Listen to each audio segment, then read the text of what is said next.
Habib pernah punya tugas juga di suatu wilayah di Subang, yang dimana Habib itu dia memang harus mengeruqyah di wilayah desa tersebut. Dan seperti ceritanya sama kayak Vino yang kemarin itu, yang di film Kodrat itu. Pertama saya dipanggil ke Subang itu pertama juga itu karena dia berobat ke satu ustadz katanya. Ternyata ustadz ini dukun gitu. Ustadz yang mengatasnamakan agama untuk kepentingan pribadinya. Sebelum saya masuk ke daerah Subang, saat dalam perjalanan Subang, itu yang tempat kita, pasien kita yang mau kita datangin itu udah kesurupan duluan. Dan tiba-tiba jin itu ngomong ngapain manggil Habib. Orang di luar, orang dari Jakarta. Oh gitu. Padahal kita nggak ngasih sebut kita dari mana.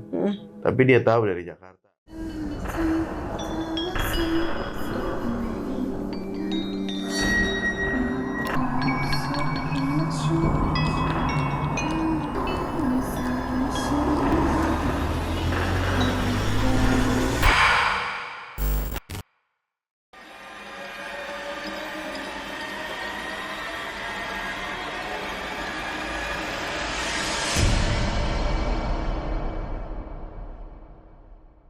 Assalamualaikum warahmatullahi wabarakatuh. Waalaikumsalam. Gimana kabar semua teman-teman di rumah? Semoga dalam keadaan sehat walafiat. Kalau saya kebetulan di sini dalam keadaan kurang sehat, tapi memang karena kita harus profesional dalam melaksanakan atau menjalankan pekerjaan, jadi ya sebisa mungkin nih mau memberikan malam ini podcast untuk teman-teman di rumah.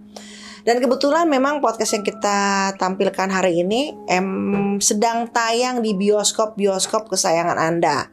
Dan memang kalau saya lihat itu termasuk film yang sangat menarik sekali, yang wajib untuk kalian nonton. Judulnya filmnya apa, Bib? Kodrat, yang main Vino G.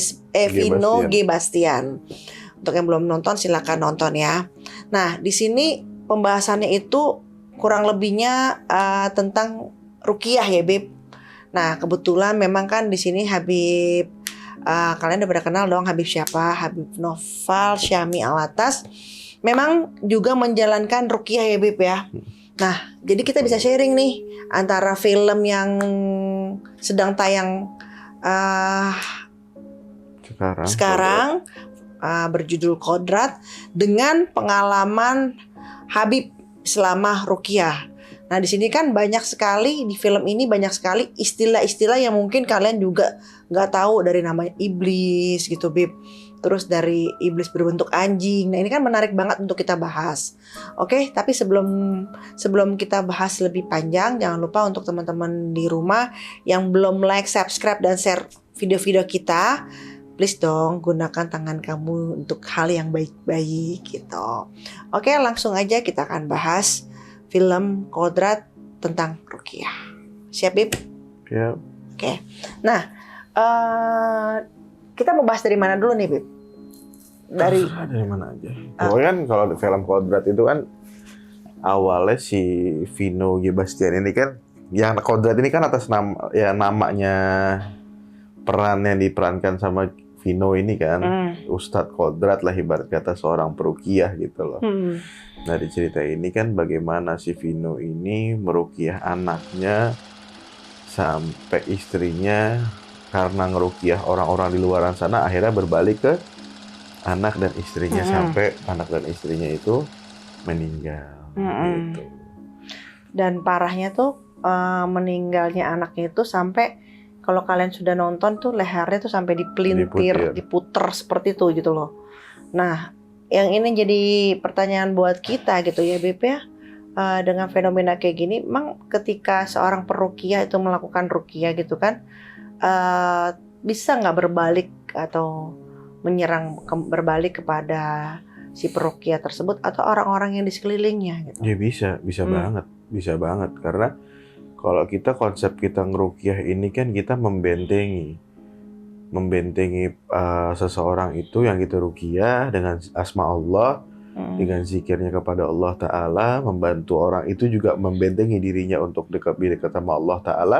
Nah, kalau misalkan ini penyakitnya penyakit guna-guna atau penyakit kiriman seperti santet atau teluh atau yang lainnya gitu loh. Nah, otomatis kan khodam atau jin yang disuruh sama dukun itu menyerang pasien ini, orang ini udah nggak bisa lagi. Dan pasti pas jin itu laporan sama dukun tersebut atau yang ngirim tersebut gitu loh. Oh, Fulan bin Fulan atau siapa itu membentengi atau ngeruqyah ini. Nah, akhirnya nanti yang diserang adalah si peruqyah tersebut. Memang kalau di film si Vino ini akhirnya anaknya Vino meninggal kan, dalam keadaan gak wajar, lehernya dipelintir gitu kan. Nah di sini yang dihadapi iblis ya Bib ya. Dan se-iblis Bib misalnya nih, karakter iblis itu kan karena dalam scene pertama ini Vino ini pertama mulai ini kan ditaklukkan dengan keadaan anaknya yang mati gitu kan, yang meninggal. Nah iblis di sini tuh dalam menggoda itu kan memang kan dia punya sifat pendendam ya Bib ya. Dia sadar nggak sih, maksudnya akan inget nggak sih Bib, terus mengikuti nggak sih Bib kalau keadaan seperti itu, karena kan dia ngerasa seperti ditantang kan. Wih ada berani nih anak manusia menantang saya, itu dia akan bener nggak sih kayak seperti di film tuh dia akan inget terus gitu si iblis itu tersebut. Iya pasti terus bisa. Berkata begini loh, bukan takaran iblis aja kayak jin misalkan kita ruqyah orang jin ini nggak terima atau bagaimana, otomatis kan yang peruqyah itu yang digoda terus. Nah itu terus, bahkan kalau misalkan itu bisa kena ke keluarganya, anak atau istrinya atau orang yang ada di satu rumah itu. Kalau memang peruqyah itu nggak membentengi rumahnya. Makanya seorang peruqyah itu, kalau orang yang masuk ke dalam profesi menjadi peruqyah itu harus siap mental lahir batin dari dirinya, dari keluarga sekitarnya, dari orang-orang sekitarnya, dan harus siap yang pertama adalah ikhlas dan mati. Mati dalam keadaan apapun, mati dalam waktu kapanpun, mati dalam sebab apapun dan dimanapun, itu harus siap segalanya. Nah di film itu Vino itu kan akhirnya masuk penjara ya Bib ya. Nah masuk penjara sampai akhirnya dia ngerasa dia tidak mau meruqyah lagi, dan atau mungkin kehilangan gimana nggak sih Bib kalau di film itu? Bukan, kepercayaan diri ya dia. Kepercayaan diri. Nah pertanyaannya, iblis bisa masuk dalam kondisi itu kan? Bisa. Membuat manusia kehilangan kepercayaan seperti itu? Bisa. Ibarat kata kan makanya yang diserang itu kan anaknya.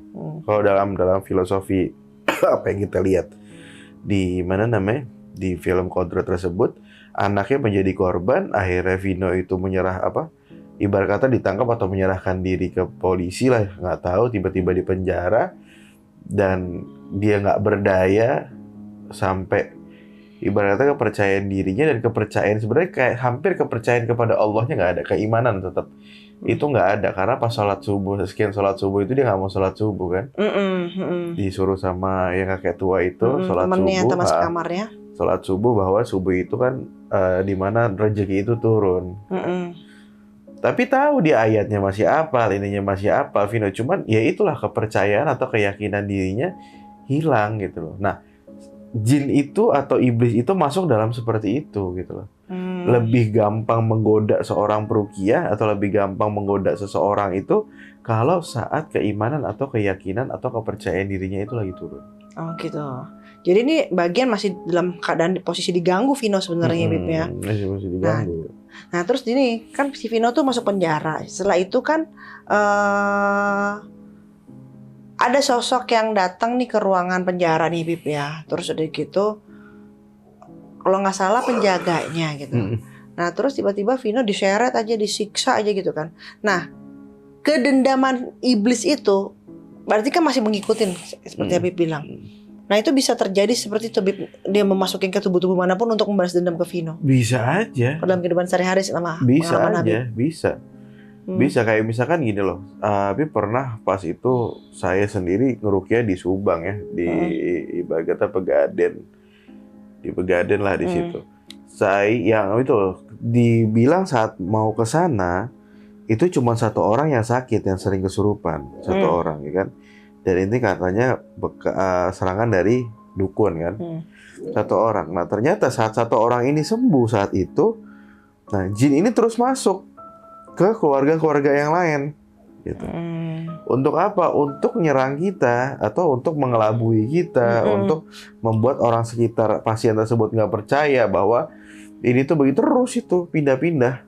Muter aja tuh. Muter aja terus. Nah, jadi kebetulan nih sahabat-sahabat di rumah, cerita tentang ruqyah yang Vino jalanin itu tuh kita membenarkan gitu. Karena apa? Habib pernah punya tugas juga di suatu wilayah di Subang, yang dimana Habib itu dia memang harus mengeruqyah di wilayah desa tersebut. Dan seperti ceritanya sama kayak Vino yang kemarin itu, yang di film Kodrat itu, film yang sekarang ini. Nah, jadi ini kita mau mencocokkan nih kisah Habib yang di Subang dengan mengeruqyah suatu desa, dan Vino juga kan ditempatkan di suatu wilayah ya Habib ya, ditugaskan gitu kan. Nah, berarti Habib membenarkan bahwa sampaikan Vino kan hampir mau dibunuh di situ ya Habib ya. Berarti itu Habib membenarkan tuh ya. Mungkin terjadi ya Habib ya. Mungkin terjadi banget kalau sampai, tapi begini. Dalam ini kan ada hiperbola juga kan dalam film Kodrat ini gitu loh. Sebenarnya begini, kayak misalkan anaknya itu mati saat palanya dipelintir gitu. Itu nggak bisa. Karena jin itu nggak bisa bunuh manusia. Walaupun sekelas iblis pun dia nggak bisa membunuh manusia. Nah, tapi di sini kita bisa ngambil maknanya. Yang membunuh manusia tersebut adalah manusia itu sendiri. Dengan godaan dari jin atau iblis itu gitu loh, yang sampai dia lupa kendali, akhirnya membunuh dirinya sendiri. Itu bisa. Kalau itu bisa. Asbab, bukan jin yang membunuh, tapi manusia tersebut yang membunuh karena pikirannya kamuflase lah, dirasuki atau dikendalikan sama jin dan iblis tersebut gitu. Nah, untuk orang yang kesurupan terus untuk mensiksa si Kodrat ya, Ustadz Kodrat atau Vino itu sangat mungkin, karena Habib juga pernah seperti itu. Tiba-tiba dari rumah sebelah ada yang kesurupan, lari-lari nyari nyari Habib, tiba-tiba Habib dipukul tiba-tiba. Itu ada yang seperti itu. Oh, sampai nyiksa fisik Habib juga ada ya? Ada yang seperti itu. Oke, kayak gitu kan. Di sini juga kan kalau kita lihat film Kodrat ini, si Vino itu memang kan disiksa gitu kan, digantung seperti itu kan. Nah, oke. Itu sebuah perjalanan Vino selama di penjara. Nah, ketika dia disiksa kan, Bib, ini kita ada sedikit melewati dikit dari pasal ruqyah. Ketika dia disiksa, terus dia dinyatakan meninggal, Bib. Meninggal dan udah ditaruh di kamar mayat gitu kan. Nah, ternyata si Vino nih hidup lagi. Nah, bagaimana menurut pandangan Habib? Ya itu mati suri kan. Oke. Mati suri yang Vino itu diperlihatkan tentang keadaan bukan padang mahsyar ya sebenarnya. Di alam barzah atau alam kubur, yang dia tiba-tiba sholat. Mungkin Allah menakdirkan hanya memberikan satu gambaran, ini loh alam barzah yang kau dapatkan, alam kubur yang kau dapatkan ini seperti ini gitu loh. Terus dia sholat, tiba-tiba masuk lagi, mungkin ada tugas lagi untuk dia. Masih ada tugas lah, dia hidup di dunia ini masih ada tugas, makanya dia diberikan kesempatan lagi atau masuk lagi, hidup lagi gitu loh. Yang disebut mati suri itu seperti itu, karena ya Habib rasakan juga. Habib pernah kan mati suri kan? Pernah, saat itu pernah. Itu habis puasa 7 minggu Senin Kemis, 8 minggu Senin Kemis.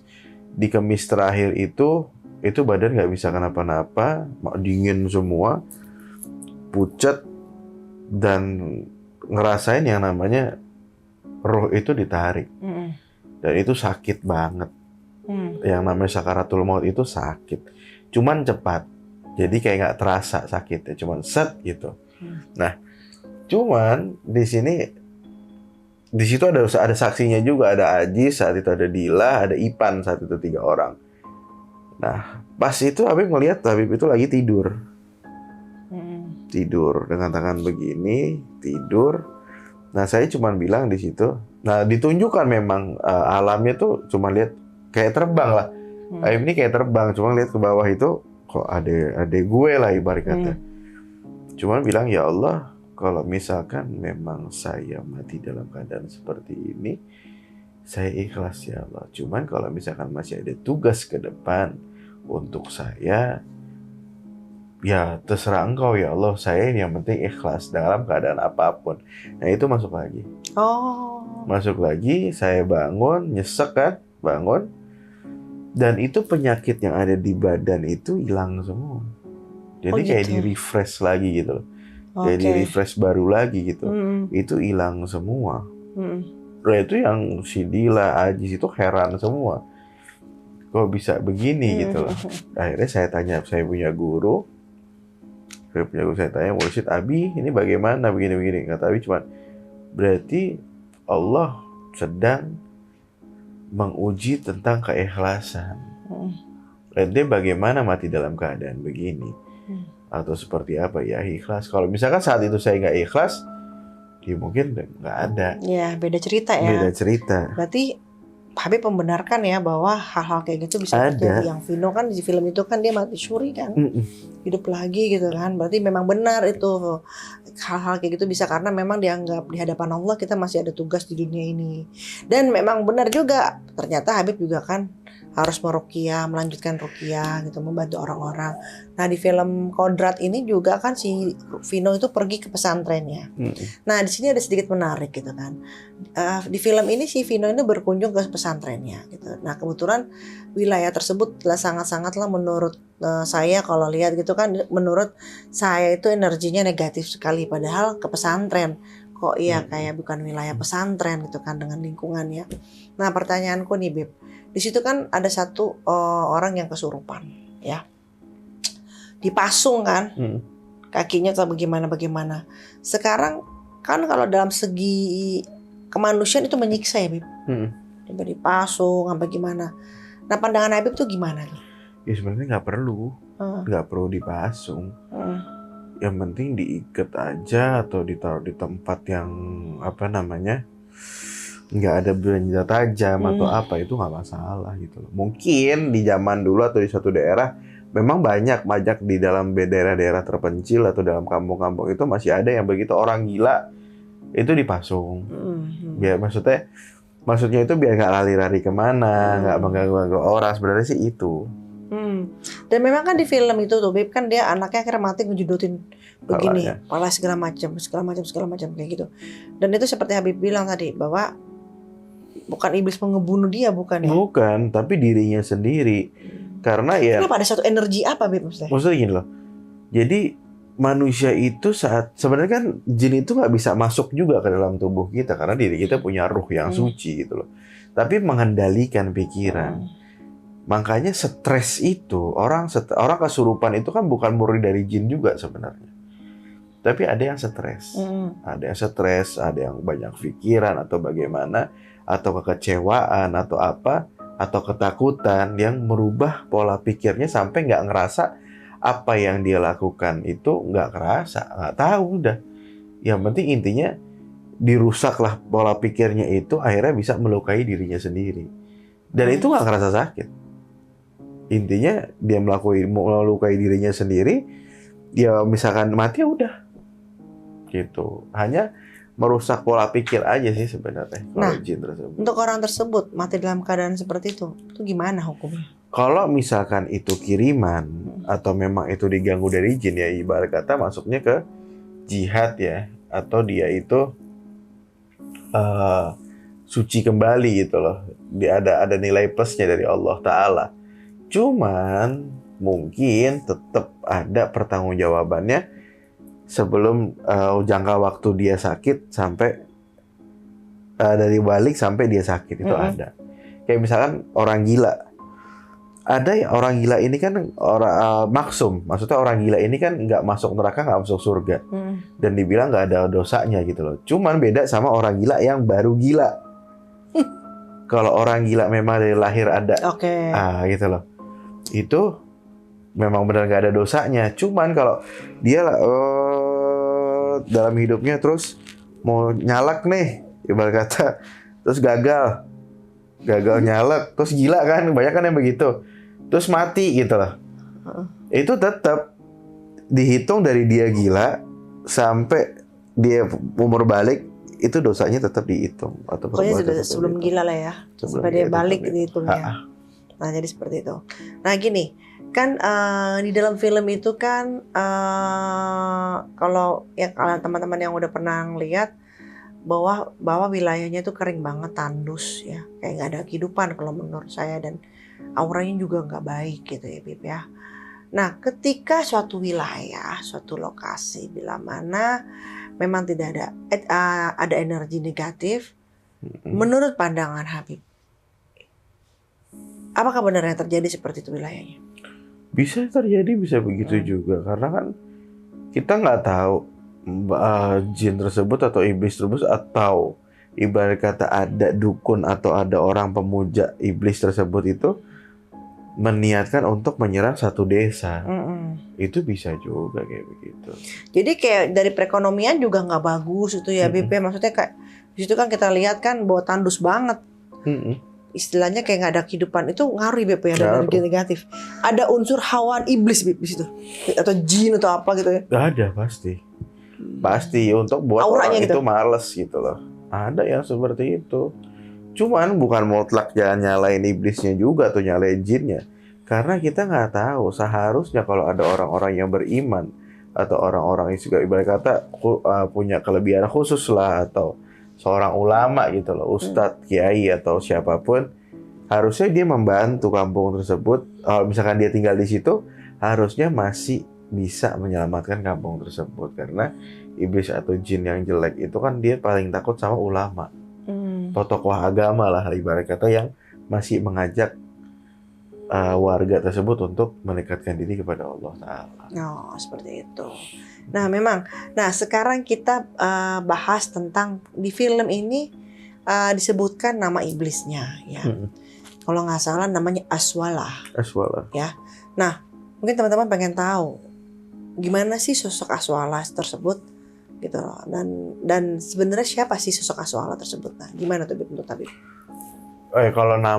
Kalau nama iblisnya sih Aswala itu, kalau dalam sejarah atau dalam Islam nggak ada ya nama Aswala. Cuman anak iblis mungkin ada. Anak iblis itu kan banyak, dari pongkolnya dia mecah banyak, setan-setan itu kan banyak. Nah, maksudnya itu yang diibarat kata jin itu, iblis tersebut adalah jin yang kemasukan anaknya iblis dan tingkatannya sudah ibarat kata sudah panglima atau kaisar gitu loh. Ilmunya sudah tinggi, karena iblis pun kan berilmu. Jin pun kan berilmu gitu loh, ya kan? Nah, tingkatannya itu udah tinggi gitu loh. Kayak kalau misalkan dalam Kristen, Nasrani, Prince of Hell, ibarat kata pangeran neraka. Neraka, iya. Itu ada Baphomet, mungkin ada Beelzebub, ada Cain, ada Lucifer atau apa. Mungkin dalam Islam ini kan cuman nama-nama setan, nama-nama iblis itu ada juga sebenarnya. Cuman Aswala itu gak ada. Cuman mungkin di ya dengan pakai nama itu gitu loh. Nah, kalau yang Habib tahu nama iblis siapa? Ya Azazil. Terus banyak juga nama bukan nama iblis ya, nama setan dari pecahan iblis tersebut. Itu banyak banget. Kayak di surat Al-Fatihah pun kan ada nama-nama setan di situ. Siapa tuh, Bib? Ya kan, Bismillahirrahmanirrahim, Alhamdulillah. Hiro itu nama setan. Malikiau itu nama setan. Oh gitu, ada. Mitin, iya. Kana itu nama setan. Wah iya, Kanas itu nama setan juga.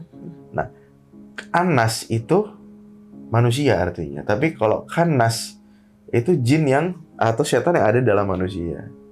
Itu Hanas itu. Jadi ada juga nama-nama setan-setan menggoda. Makanya kalau baca surat Al-Fatihah itu harus benar-benar itu, jangan sampai kita ngucapin nama iblis di situ gitu. Atau nama setan di situ. Jadi harus hati-hati gitu ya. Iya.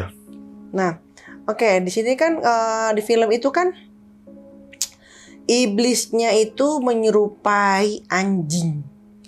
Anjingnya tuh kayak anjing pitbull, serem banget deh. Mungkin anjing neraka sebutannya seperti itu. Nah gimana nih pandangan Habib nih? Ya bisa aja, jin kan bisa berubah jadi apa? Jin iblis ya? Jin, ya jin sama iblis sama. Jin itu ibarat ada yang ibarat jin ifrit pun kan, ifrit kan termasuk iblis juga. Jin tingkat tinggi, ya kan? Nah, untuk berubah jadi apa? Anjing itu ya sangat bisa banget gitu loh, bisa banget karena mungkin ya maaf nih untuk para pecinta anjing atau apa, mungkin apa namanya di ibaratnya simulasikan tuh iblis itu loh, anjing itu iblis Asuela itu menyerupai anjingnya hitam kan. Nah kenapa anjing hitam? Karena anjing banyak juga yang lucu-lucu kan. Ada yang coklat, ada yang putih. Mungkin ya filosofi itu yang masuk, hitam kan ibarat kata kegelapan. Terus anjing itu ada punya keganasan gitu kan. Gonggongnya atau apa itu ada di situ gitu loh. Ibarat kata sama kayak kalau Dasrani kan Kerberos itu kan anjing kepala 3. Yang jaga neraka kan. Itu ada juga yang seperti itu. Nah seperti itulah istilahnya ya. Jadi ya mungkin aja karena kan di film itu kan diserangnya sama anjing terus ya Mip ya. Nah di film Kodrat ini gitu kan bahwa ya ada sedikit menarik. Jadi di film Kodrat ini nih ada sebuah keluarga yang dimana bapaknya udah meninggal gitu kan. Nah si anaknya ini cinta banget sama bapaknya. Nah anak ini beranggapan kalau selama ini dia tuh ngobrol sama bapaknya terus Bib ya. Nah pandangan Habib tentang ini bagaimana nih? Mungkin biar teman-teman jadi memahami ini semua. Mungkin ada jin-jin yang mengganggu kan untuk merusak susunan atau tatanan keluarganya mereka gitu loh. Akhirnya jin tersebut menyerupai bapaknya untuk mengganggu anaknya tersebut. Gitu. Itu ada banyak kisah atau permasalahan yang seperti itu tuh banyak juga. Emang dasarnya emang niatnya emang udah selalu mengganggu ya Beb. Jadi ya gitu aja. Nah sampai dia menyakiti tangannya itu Beb. Ya kan yang kayak tadi ibarat kata pola pikir itu kan dirubah sama dia, dirusak lah ibarat kata sampai ya tanpa sadar dia melukai tangannya gitu loh. Oh iya ya benar ya.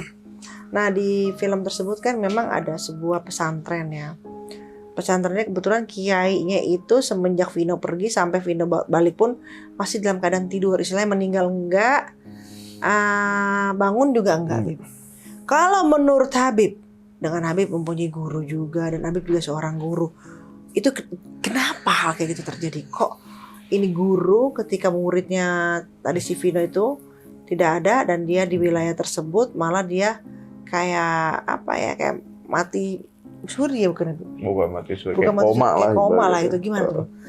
Ya mungkin kan ada sebab-sebab tertentu kan, ada sebab-sebab tertentu karena di akhir cerita pun akhirnya kan ketahuan siapa yang bermain gitu kan. Ternyata anak muridnya sendiri yang tinggal di pesantren tersebut. Mungkin memang si gurunya ini dibuat pingsan seperti itu agar enggak mengganggu prosesnya dia untuk menguasai desa tersebut gitu loh. Gitu Nah ya. itu ada juga ya seperti itu sampai ibarat kata kan mereka ini menyerang yang bakal membuat sesuatu hal yang mereka inginkan itu gagal gitu. Akhirnya diserang yang terkuat dulu nih. Ibarat kata gurunya dulu nih yang nggak ada sifat emosionalnya itu nggak sampai ke muridnya gitu loh. Akhirnya kena lah di situ, akhirnya dipingsankan lah atau tidak sadar gitu. Gitu ya. Nah, oke. Jadi terus di sini kita mau sedikit agak lewat dengan pembahasan. Kebetulan memang kan di film ini ada seorang guru dan muridnya gitu kan tadi Habib bilang di pesantren nih. Muridnya di sini tuh dipanggilnya Ustadz, terkenal di wilayahnya itu Ustadz gitu ya. Dan memang terkenal juga Ustadz yang bisa mengobati gitu kan. Nah, ternyata gitu dia mengatasnamakan ruqyah gitu kan. Mengatasnamakan ruqyah justru malah sebaliknya dia itu biang kerok yang ada di situ untuk penyembahan setan segala macam lah. Nah, gimana pandangan Habib terhadap para ustadz atau terhadap orang yang mengatasnamakan agama? Ya itu dosanya sangat besar banget, sangat besar. Saya, ya ini sama persis lah sebenarnya dari kisah Habib yang di Subang gitu loh. Pertama saya dipanggil ke Subang itu pertama juga itu karena dia berobat ke satu ustadz katanya. Ternyata ustadz ini dukun gitu loh. Ustadz yang mengatasnamakan agama untuk kepentingan pribadinya gitu loh. Jadi dia itu ngobatin, sembuh, ntar sakit lagi, ntar dia datang lagi, sembuh, ntar sakit lagi, sampai hartanya habis, sampai jual tanah, sampai apa, sampai dikasih tanah, selesai. Kalau nggak bisa bayar lagi ya dijadiin tumbal sama dia. Hah? Iya, untuk nambah keilmuannya dia. Tumbal? Iya. Tumbalnya maksudnya gimana? Dimatiin. Iya, maksudnya prosesnya gimana? Mati kecelakaan atau bagaimana, Bib? Ya tiba-tiba mati aja karena sakit tersebut. Gitu loh. Dan dia mengatasnamakan Ustadz? Sama banget. Jadi kisah Habib ini nih entah kebetulan atau bagaimana dengan film Kodrat ya, Bib ya? Itu sama seperti Habib beberapa tahun yang lalu dapat tugas ke suatu wilayah, dan memang Habib juga bertemu di situ salah satunya Ustadz juga, yang dimana Ustadz itu dibilang katanya ya justru penyembuh lah, tabib lah Habib ya. Ternyata justru Ustadz tersebut yang Habib bilang bahwa Ustadz tersebut lah yang menyebabkan wilayah tersebut seakan-akan bergantung sama dia, dan memang karena ilmu hitam justru Habib ya. Iya. Jadi benar dong film itu, Habib? Ada kemungkinan ya? Ada yang seperti itu, dan itu banyak sekarang yang seperti itu mengatasnamakan agama untuk kepentingan pribadinya gitu loh. Itu ada. Itu golongan munafik dong, Habib, berarti. Oh iya, sangat munafik.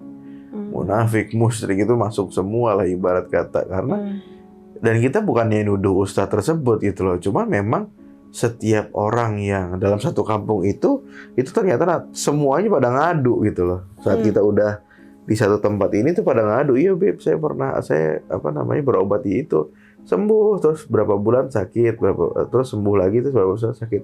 Dan itu nggak sedikit karena dipatok kan sama mereka gitu loh. Ini sekian harus ada ini, harus ada bukakak 7, harus ada floridina 7, harus ada apel kelapa muda 7, pokoknya bersebelah 7 saat itu. Ya sampai orang kan, kita nggak tahu, orang pedalaman kan nggak semua orang punya uang gitu kan. Nah itu sampai jual sawah apa gitu ya, tanahnya, sampai dikasih tanahnya, dan nggak bisa bayar, hartanya habis, mati. Ih, gitu.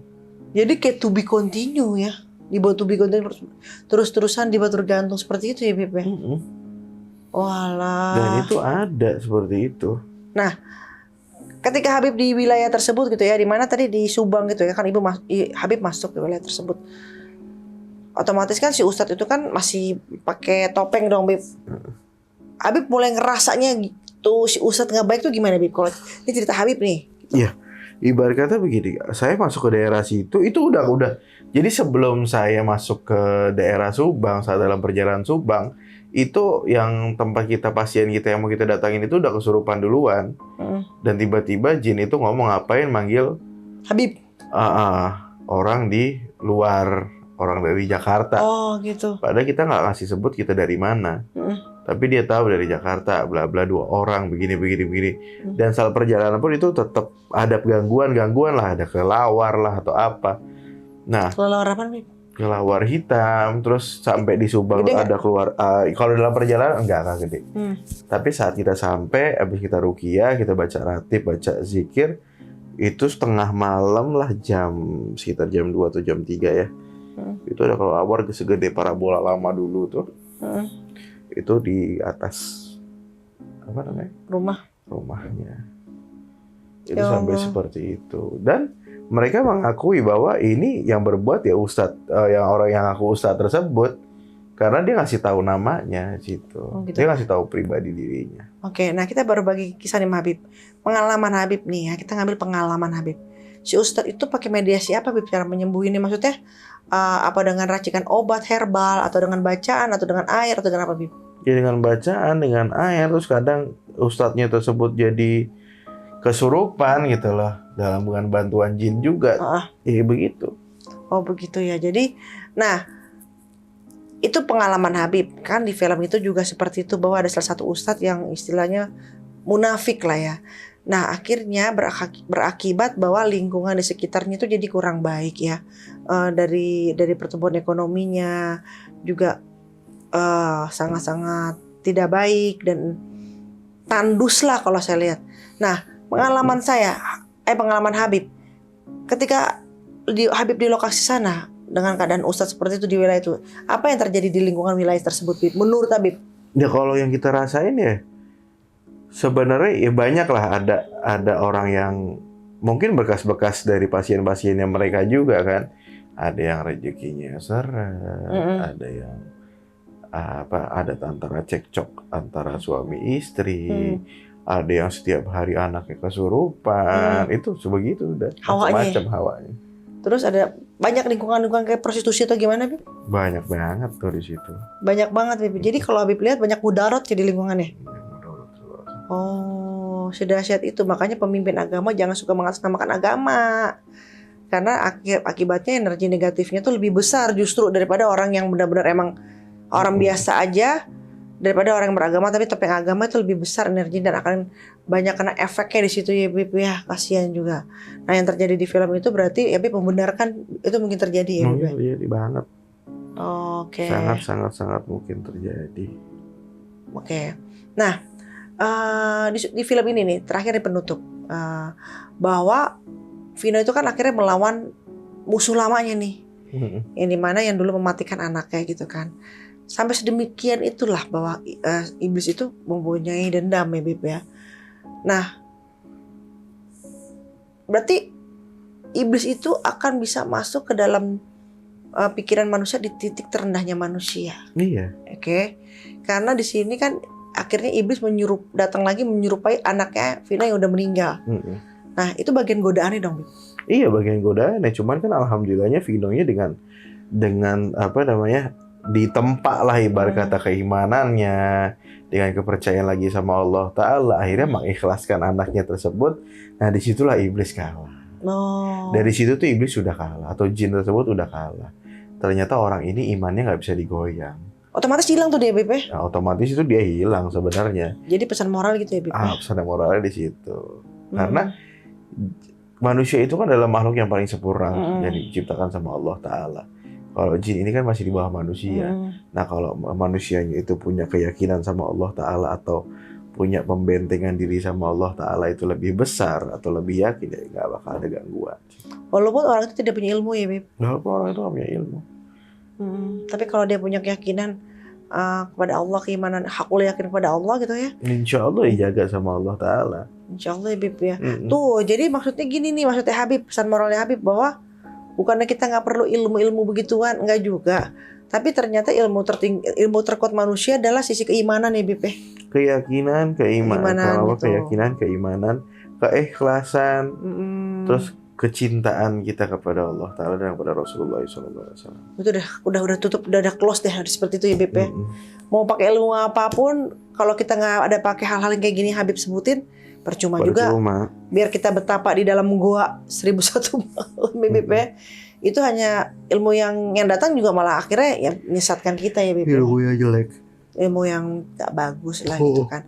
Nah, makanya di sini pesan moralnya bagus banget bahwa apa nih pesan moral? Berarti kalian semua nggak perlu takut gitu. Yalah, jangan pernah takut dengan jin, jangan pernah takut sama apapun. Kalau kita ini punya yang lebih kuat dan maha segala-galanya, itu Allah Ta'ala. Itu aja sih. Gitu ya, Bib ya.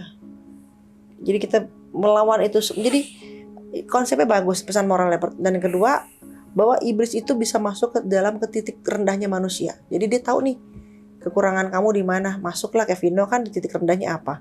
Ternyata dengan keikhlasannya Vino, dia anggap bahwa anak saya emang udah meninggal. Keikhlasannya itulah akhirnya yang membuat iblis pergi gitu kan. Andai pada saat itu Vino tidak berpikir seperti itu, karena Vino sendiri udah hampir ke bawah ya, Bib. Segitu golongan agamanya tinggi gitu loh. Jadi kita berhati-hatilah dalam menelaah keimanan gitu ya, Bib. Gitu. Iya, benar. Jadi saya yang ngomong akhirnya. Gak apa-apa lah. Bagus gitu. Saya lagi sakit ini, Bib, makanya jadi saya ngomong. Sama sebenarnya. Nah, jadi bahwa di film ini menarik banget gitu lah. Ada banyak hal-hal yang bisa kita pelajari gitu ya. cepet deh nonton deh, jadi saya bantuin promosi nih.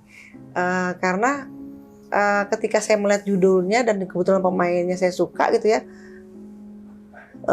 ini kita harus bahas nih karena banyak kata-kata yang mungkin sahabat-sahabat nggak tahu, dan tadi udah sebelumnya udah Habib bahas semua gitu. Ada lagi nggak Bib yang mau disampaikan? Ada nggak yang terlewat nih kisahnya Bib kira-kira? Udah terlewat ya, kayak misalkan si Ustadz Ja'far tersebut kan, yang ternyata beliau itu pesan moral dari beliau itu kan ibarat kata ternyata ya adalah ustadz yang berkedok, ya adalah dukun yang berkedok dengan ustadz tadi ya kan, dengan ibarat kata berembel-embel agama, cuman yang dipakai adalah kekuatan setan atau iblis tersebut gitu loh. Makanya jangan sampai tergoda seperti itu. Kita harus tahu dulu, kita juga harus pelajari dulu, kita juga harus belajar dulu bagaimana caranya dalam diri kita ini menambah keyakinan kita kepada Allah Ta'ala. Itu aja sih. Oke. Nah, terakhir nih ya penutup. Kalau di luar sana manusia-manusia awam gitu Bib ya. Dia orang-orang awam yang nggak ngerti masalah gitu-gituan. Yang dia tahu adalah dia pengen datang ke suatu tempat, dia ingin keluarganya disembuhin gitu ya. Nah, gimana? Apa sih tanda-tandanya nih Bib? Biar kita tahu nih harus hati-hati nih. Ini orang nggak bener nih, gini. Gimana tuh Bib tanda-tandanya? Iya sebenarnya yang pertama ya tanda-tandanya kalau orang ngeruqyah dengan embel-embel harus dengan pakai ibarat kata media-media yang nggak bisa dipikir pakai otak, ya jangan gitu loh. Intinya gini loh, penyembuhan yang paling bagus adalah zikir kepada Allah Ta'ala.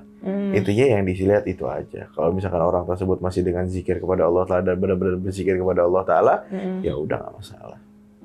Begitu. Kalau udah ada medis-medis yang kayak darah atau gimana segala macam, jangan nih Bib ya. Kalau udah hal-hal, apalagi dimandiin dengan telanjang gitu ya Bib ya. Nggak usah, itu mau ngapain? Jangan nih Bib ya. Nah kan banyak tuh yang kayak begitu-begitu tuh dukun cabul-cabulan kayak begitu gitu dimandiin telanjang. Jangan nih Bib. Jangan. Tuh ya. Ini pesan dari Habib. Tapi selama itu ayat suci Al-Quran, ya silakan gitu ya Bib ya. Atau kalau misalnya ada adegan-adegan tumbal-tumbalan, ya jangan ya Bib ya. Iya, mau ngapain? Ya gitu ya. Oke, untuk sahabat-sahabat semoga sharing-sharing kita malam ini kalian semua suka dan gitu kan. Karena memang kebetulan nih film Kodrat ya. Film Kodrat ini kisahnya tuh mirip dengan kisah Habib pada zaman dulu gitu ya, beberapa tahun yang lalu. Makanya pas banget, filmnya bagus dan Habib sendiri mengalami kondisi seperti itu. Jadi saya mau membahas ini gitu loh.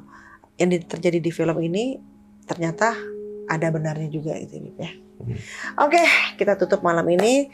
Untuk teman-teman jangan lupa di like, subscribe dan komen, share sebanyak-banyaknya Bib ya, biar kita terus strong dan semangat. Oke.